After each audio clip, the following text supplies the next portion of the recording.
Comienza entonces la explicación de este tercer parágrafo, algunas explicaciones modernas de la identidad del hombre. El problema de la identidad, de la ipseidad, en otro término, es un problema típicamente moderno. Se impone a partir de lo que hemos llamado el giro antropológico, el paradigma de la subjetividad, para pensar al hombre, el hombre como sujeto, y a partir de ahí surge el problema de qué es o quién es ese sujeto. No es que el problema de la identidad sea solamente un problema típicamente moderno. El problema de la identidad del ser humano se ha rastreado en todas las concepciones que veíamos antropológicas, tanto culturales, sociales y también, desde luego, de las filosofías del hombre. Para todos este tipo de pensamientos, la pregunta fundamental es ¿qué es? ¿Quién es el hombre? ¿Quién soy yo? San Agustín, etcétera, ¿no? Pero esta forma moderna de plantear el problema de la identidad tiene que ver con el tema de la subjetividad, y es al que nos vamos a referir de una forma rápida. Vamos a ver estos modelos antropológicos muy fundamentalmente. Son, por lo tanto, algunos de ellos: Descartes, Locke, Kant, Hume, Hegel, la llamada antropología naturalista, Nietzsche, Marx, la llamada antropolobiología, el conductismo y Viktor Frankl, ¿no? Como posturas, digamos, diferentes, diferenciadoras también de esa identidad. Empezamos con Descartes. En esta diapositiva aparece como resumen la concepción que Descartes tiene de la subjetividad humana: es la identidad sustancial. El ser humano, el sujeto, es una sustancia, es una cosa en realidad, es una res, él llamará una cosa que piensa, que es la expresión que hemos traducido por je suis une chose que pense, yo soy una cosa que piensa, un sujeto pensante, ¿no? Por lo tanto, la identidad del sujeto viene dada por ser una cosa, por ser una sustancia, algo muy criticado naturalmente por los receptores de la obra de Descartes, ¿no? El yo en Descartes, el yo, el sujeto, es el ego, identificado con la res cogitan. Recordad que Descartes introduce ese dualismo entre la res cogitan, la cosa pensante, el pensamiento, y la res extensa. La res extensa tendría como principio el movimiento, ¿no? Entre el pensamiento y lo material, ¿no? Esta res cogitan se identifica con la cosa pensante en esa expresión je suis une chose que pense. El ego es, por tanto, un ego mental, pensamiento, cuya identidad viene dada por esa identificación con una sustancia. Claro, la crítica que le van a hacer a este sustancialismo, podemos llamarlo así, es que a Descartes se le cuela, sin antes haberlo definido, el concepto de cosa. Y esto, digamos, requiere una crítica, no vamos a entrar en el sistema cartesiano. Locke, a su vez, va a hacer también una crítica justamente a esa idea de sustancia. Para Locke, sustancia es un constructo, algo construido mentalmente, al que nosotros recurrimos, pero no existe como tal, lo suponemos como un soporte de esas propiedades conocidas. El concepto de sustancia, hypekeimenon, es aquello que soporta, ¿no? los elementos significativos, los elementos que constituyen una identidad. Eso es sustancia, ¿no? Substare, ¿no? Nos acostumbramos, dice él, y está la costumbre, ¿no? Por asociación, a asociar varias ideas simples que vemos juntas en las cosas y las unimos, pero como constructo mental, insisto, las unimos otorgándoles un soporte, ese es el concepto, que definimos como sustancia, pero tal sustancia no existe como tal.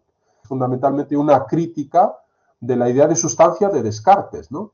La identidad personal que surge cuando concibimos al individuo metafísicamente como sustancia, y a la vez de esta pars destruens, él propone una pars construens, es decir, una propuesta.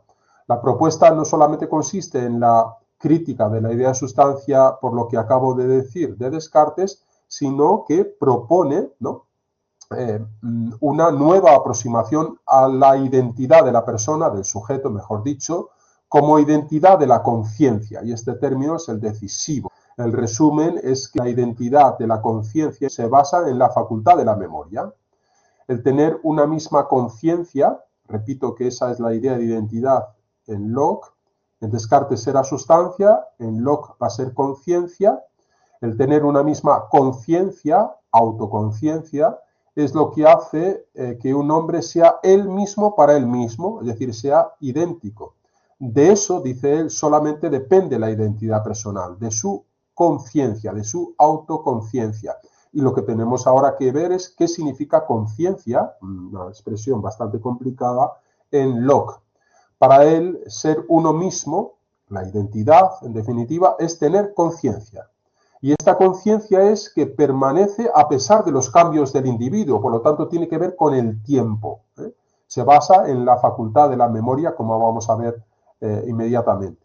En el ensayo sobre el entendimiento humano, a la que antes me refería, de 1689, dirá: la participación de la misma vida, por tanto la constancia, la continuación, ¿no?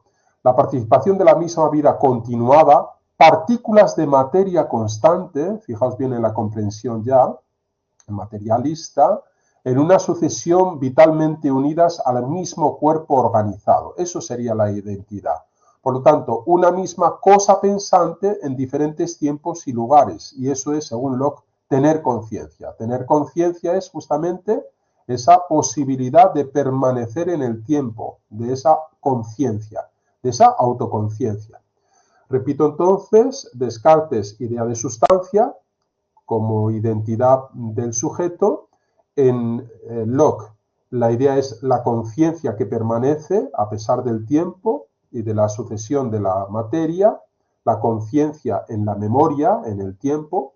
Hume, a su vez, va a introducir posteriormente en ese Tratado de la Naturaleza Humana de 1739 un concepto que de alguna forma aniquila la idea de sujeto, porque Hume lo que critica es tanto el concepto de sustancia cartesiano como la noción de identidad que propone el mismo Locke. Para Hume no existe algo así como un yo, self, que sea una sustancia e idéntico a sí mismo en medio de sus manifestaciones. Fijaos bien en el subtítulo de esta obra, del Tratado de la Naturaleza Humana, una obra de antropología, por lo tanto. Dice él como subtítulo ensayo. Este término siempre es utilizado por estos tipos de autores empiristas porque quieren alejarse de las ideas altamente especulativas de la metafísica tradicional. Sus modos de pensar son solo a modo de ensayo, de tentativa, ¿no? Tienen esa provisionalidad del estudio científico.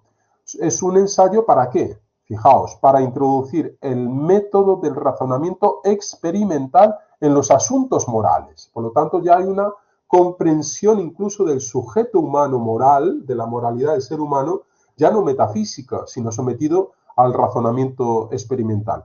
Abundemos aún más en esta crítica de Hume. Para, Hume, no hay que imaginar algo así como un yo, lo acabamos de decir, o un alma, o un interior, una identidad que sea la base de esas percepciones particulares. Lo único que existe son impresiones. Es una teoría del conocimiento. Si en Locke veíamos que de alguna forma hay una actividad en la mente a la posibilidad de asociar ideas, impresiones en este caso, podríamos también bautizarlas, en Hume ya no hay tal posibilidad. Es decir, lo único que nosotros conocemos es a través de las impresiones, y las impresiones son puntuales. Las impresiones, nosotros eso sí, lo que podemos hacer es agavillarlas, hacer un conjunto, un ramillete de impresiones, y posteriormente dar a ese ramillete de impresiones que no existe como tal, otorgarle el concepto de yo o de persona. Pero para Hume no es cierto que tengamos una idea del yo, porque no tenemos una impresión del yo. No existe una impresión, un conocimiento del yo. Esto va a ser definitivo, por lo tanto, para Hume, repito, el yo no existe a no ser como una costumbre. No es, por lo tanto, el concepto de identidad de Locke, ya lo critica, ya desde luego no es una cosa, no es una impresión, pero tampoco podemos hablar de una identidad. La identidad es algo sobrevenido, construido a partir de la costumbre, de la asociación, pero no existe como tal. Por lo tanto, lo único que tenemos son diferentes impresiones, pero no tenemos un yo. Si lo tenemos, si hablamos de un yo por costumbre, dirá él, y es difícil eliminar esa costumbre, apostilla, es por esa asociación que hacemos de ese conjunto de impresiones y bautizamos con el nombre de yo o de sujeto.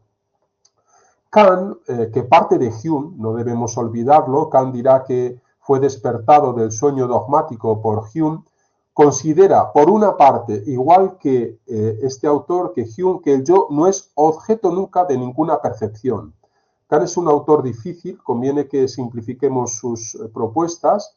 Repito la idea que ahí está subrayada, al igual que Hume, el yo, el sujeto, no es objeto de ninguna percepción, no percibimos el yo, no existe tal cosa. Percibimos algo, dice él, que percibe el yo, pero no tenemos percepción del mismo, es decir, no hay una impresión del yo. En esto, digamos, se situaría exactamente en la misma línea de Hume. Sin embargo, él da un paso más. Y él hablará, si no de un yo empírico, un yo como impresión, sí un yo trascendental, que es tan necesario, pues como sucede igual que en el conocimiento teórico de la razón pura y el conocimiento práctico. Aunque nosotros y él mismo separe ambos conocimientos, ambos son necesarios. Pues bien, lo que dice este autor, Kant, a la hora de hablar del yo trascendental, asumiendo la crítica de Hume de que no tenemos una impresión del yo, del sujeto, pero sí debemos darlo como necesario. ¿Necesario para qué? Para que la representación sea posible, dice él, es necesario contar con la conciencia de que yo pienso. Por lo tanto, ese yo trascendental será la conciencia de ese yo que piensa.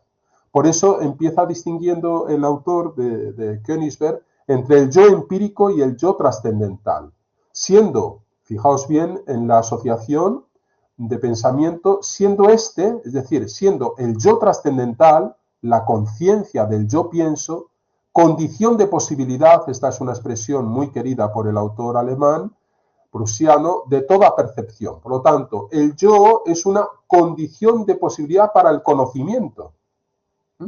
Y hay que darlo, digamos, por evidente en este sentido de la evidencia kantiana, en el sentido de casi un postulado, igual que hablará del postulado de Dios, se habla de alguna forma de la necesidad de introducir el yo trascendental, que no es nunca una impresión directa, y por lo tanto es una necesidad para la posibilidad de toda percepción, porque si no, no habría conocimiento de nada, si no hubiera un yo. Lo vemos en textos difíciles que voy a detener en la explicación. Esta condición originaria y trascendental, del yo trascendental, no es otra, dice él, que la apercepción trascendental. Con esta expresión, por una parte, se posiciona al igual que Hume, no existe una percepción del yo, no hay una impresión del yo, pero por otra parte no elimina la subjetividad, existe un yo trascendental. No tenemos una impresión empírica de él, pero sí podemos acceder a él a través de lo que él llama una apercepción trascendental. Entonces, apercepción trascendental sería el modo de acceder a ese yo trascendental que debemos darlo por supuesto, aunque no tengamos, repito, una impresión empírica de él, como había dicho Hume. En virtud de nuestro estado, dice él, la conciencia del yo, el conocimiento del yo, nos referimos, la autoconciencia, en la percepción interna, que es a la que nos estamos refiriendo, es meramente empírica, siempre mudable, sin poder suministrar un yo fijo y permanente en medio de esa corriente de fenómenos internos. Digamos, a diferencia del Locke, que veía que hay una existencia de una autoconciencia en la memoria, en esa facultad, que hace que nosotros permanezcamos idénticos en el tiempo, él dirá que no, dicha conciencia, esta conciencia de esa posibilidad de un yo empírico, se llamaría en sentido interno a percepción empírica. Pero eso no existe. Coincide con Hume y critica a Locke. Lo que sí necesariamente tiene que ser representado como numéricamente idéntico no puede ser pensado como tal a través de los datos empíricos. Y por eso matiza, anterior a toda esta experiencia, ha de haber, esto es lo que hay que subrayar, una condición de posibilidad, ¿no? Una condición que haga posible esa misma experiencia y que dé validez, por lo tanto, a tal suposición trascendental. Por lo tanto, en resumen, y vamos a seguir ampliando esta explicación, para Kant, el yo trascendental sí existe con ese grado de existencia que no es empírica, sino como posibilidad, como condición de posibilidad que debemos suponer para poder acceder al conocimiento empírico en realidad. No puede darse en nosotros conocimientos, como tampoco vinculación ni unidad entre los mismos, sin esa unidad de conciencia, que es el sujeto trascendental, que precede a todos los datos de las intuiciones, ¿no? Entonces, esta es, repito, una idea que amplía lo anterior, pero no es novedosa. Estoy casi repitiendo con los mismos textos de la crítica a la razón pura la propuesta kantiana. Y lo que dice Kant, en resumidas cuentas, es que no tenemos acceso a la impresión del yo empírico, por lo tanto coincide con Hume, no hay una impresión de la subjetividad, pero sí debemos suponer un sujeto trascendental como condición de posibilidad de la experiencia y por lo tanto del conocimiento de la misma. Repito la idea, sin una unidad de conciencia, sin un sujeto trascendental que preceda a todos los datos de las intuiciones, no habría posibilidad del conocimiento. Solo, eso sí, en relación a tal unidad, a tal posibilidad de conocimiento, son posibles las representaciones de los objetos por las que nosotros conocemos.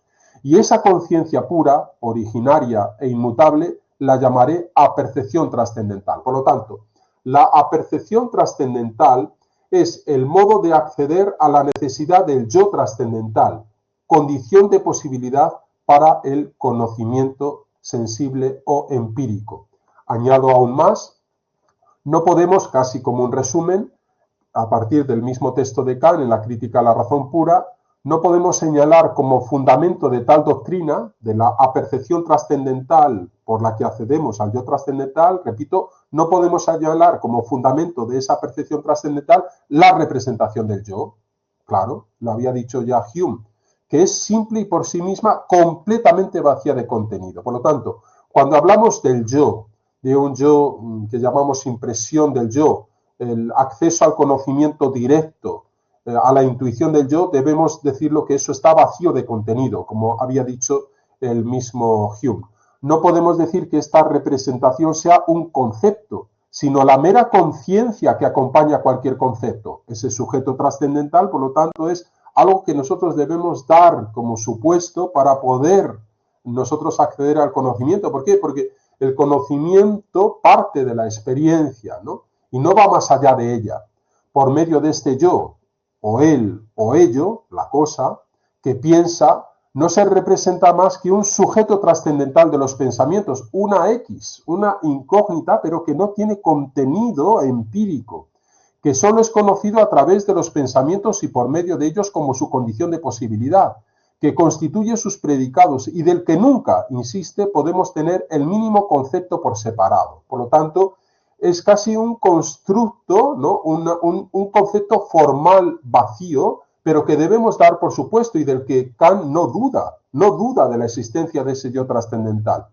Por eso, dice él, nos movemos en un círculo perpetuo en torno a él, ya que si queremos enjuiciarlo nos vemos obligados a servirnos ya de su representación. Por lo tanto, aunque no tenemos un acceso directo, permitidme la expresión, a ese yo, sí que contamos con la necesidad de introducir su trascendentalidad. Sigo leyendo con un texto suyo que de alguna forma clarifica lo que vengo diciendo. En efecto, aunque el yo se halla en todos los pensamientos, por lo tanto hemos de darlo por supuesto, el yo trascendental se refiere, la representación del mismo, es decir, la idea, el concepto, la impresión, si queréis, no va unida a la menor intuición que lo distinga de otros objetos de la intuición. Podemos, pues, advertir que tal representación, repito, tal conocimiento directo, interviene en todo pensamiento, pero no es que haya una intuición continua y permanente, como había dicho Locke, en la cual los pensamientos en cuanto a variables cambien. De ese sujeto real, insiste, no tenemos, ni podemos tener el menor conocimiento, el sujeto real, ya que es la conciencia la que convierte las representaciones en pensamientos, y es por tanto ella, la conciencia, como sujeto trascendental, y aquí ya veis la equiparación, por lo tanto, para Kant, la conciencia, la autoconciencia es justamente esa condición de posibilidad para el conocimiento y eso es a lo que llama la sujeto trascendental, pero no existe así como una representación del yo. En ese sujeto trascendental donde han de encontrarse todas nuestras percepciones, es decir, la que da posibilidad a la percepción, al conocimiento. Fuera de tal, insisto, y aquí a lo mejor os ayuda a la comprensión, con la misma expresión de Kant, un significado lógico del yo, no empírico. El yo para Kant es un esquema formal vacío. Pues bien, fuera de tal significado lógico del yo, que da como existente, como necesario, como condición de posibilidad, no conocemos en sí mismo al sujeto, que como sustrato, sustancia, hipekeimeno, le sirve de base a él y a todos los pensamientos. Por lo tanto, no tenemos acceso a un sujeto empírico, a una impresión, mejor dicha, del sujeto empírico, no lo conocemos, no hay una impresión del yo, pero como sustrato para todos los pensamientos, pero tenemos que dar por supuesto al menos el significado lógico del yo y por lo tanto su existencia como sujeto trascendental. Kant resume todo el saber humano, por hacer un poco una visión global, un saber que abarca lo que la naturaleza ha hecho de nosotros, y eso sería, como dijimos en la anterior unidad, las ciencias naturales, la antropología fisiológica o biológica, lo que la naturaleza ha hecho de nosotros, lo que nosotros mismos hemos hecho de nosotros, las ciencias humanas, la antropología práctica, lo que hacemos de esa naturaleza, y por último aquello que nosotros debemos hacer con nosotros mismos, que sería la antropología filosófica. El mismo Kant introduce ya justamente esa tripartición de las antropologías. Pues bien, la segunda, lo que nosotros hacemos de la cultura, en definitiva, de la naturaleza, tiene que ver con el mundo de la vida, el Lebenswelt. No es el mundo natural, que en Descartes había quedado mecanizado absolutamente, pero tampoco es el de la metafísica totalmente ajeno al hombre. Aquí cuando hablamos de elemento práctico, en sentido pragmático, se nos remite al universo del hacer humano, de la experiencia acumulada en la variabilidad y diversidad humana. Es el germen, por lo tanto, de lo que llamamos la antropología social y cultural. Pues bien, volviendo otra vez, no podemos conformarnos con ese saber práctico. No podemos contentarnos con ese saber del hombre en la antropología social y cultural. Tenemos que dar el salto, dice Kant, al conocimiento de lo que el hombre debe hacer. Fijaos en las 4 preguntas en las que él divide toda la filosofía. Was kann ich wissen, que puedo conocer, was muss ich tun, que debo hacer, was darf ich hoffen, que me está permitido esperar, dice él, añadiendo en la lógica, que existe una 4ª pregunta, es was ist der Mensch, ¿qué es el hombre? ¿No? Y este sería el resumen de todo lo anterior. Pues bien, no nos conformamos con el saber práctico del ser humano, es decir, con la antropología social y cultural, desde luego no nos conformamos con el saber meramente empírico, sino que vamos a este presupuesto ya de la antropología filosófica casi rastreado por Kant, en esa necesidad de lo que el hombre debe hacer. Esa es la gran pregunta. No es posible una ética, dice él, sin un fundamento antropológico serio. Por lo tanto, la necesidad de la pregunta por la identidad del ser humano. El rasgo fundamental del ser humano, lo que lo eleva infinitamente frente a los otros seres, es justamente su autoconciencia, es decir, que el hombre en su representación puede o pueda tener el yo. Y esto para Kant es algo, digamos, innegociable.